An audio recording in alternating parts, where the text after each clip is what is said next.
The impeachment trial of Vice President Sara Duterte will proceed in due time and should not be rushed at all. A date on the first weekend of June thereabouts is most likely after the winners of the midterm polls shall have been announced to include the new senatorial lineup of the 20th Congress of the Republic, as our Daniel Malastas reports.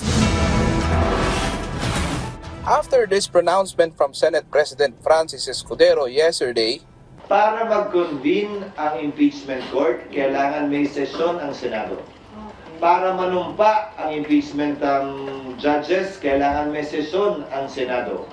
Bagaman ang trial pwede mag-proceed kahit na recess, tulad ng nangyari kay dati at yumaong Chief Justice Corona, dapat ito'y masimulan, makonvene at mapanumpa ang mga judges kapag may sesyon.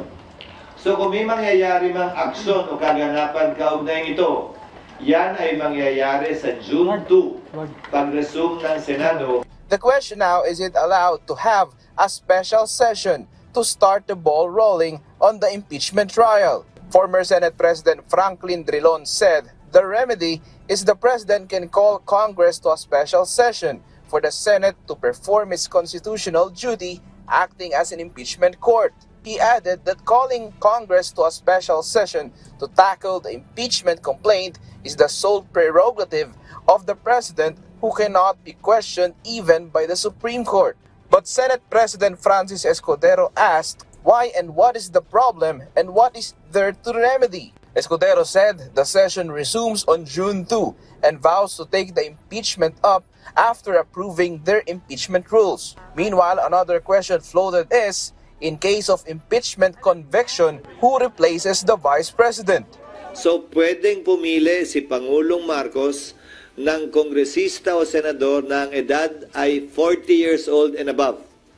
Matapos niyang pumili bilang kanyang nominado, pagbobotohan yan by a majority vote ng magkabilang kamara, House at Senate. Voting separately. Simple majority, voting separately. Senator Joel Villanueva echoed Escudero, insisting impeachment should not be rushed. Ang nakakalungkot lang yung ilang mga kasama natin sa Kamara na yung mga statements nila, no? I think they should be very careful with their statements. Lalo na yung mga tumatakbong senador.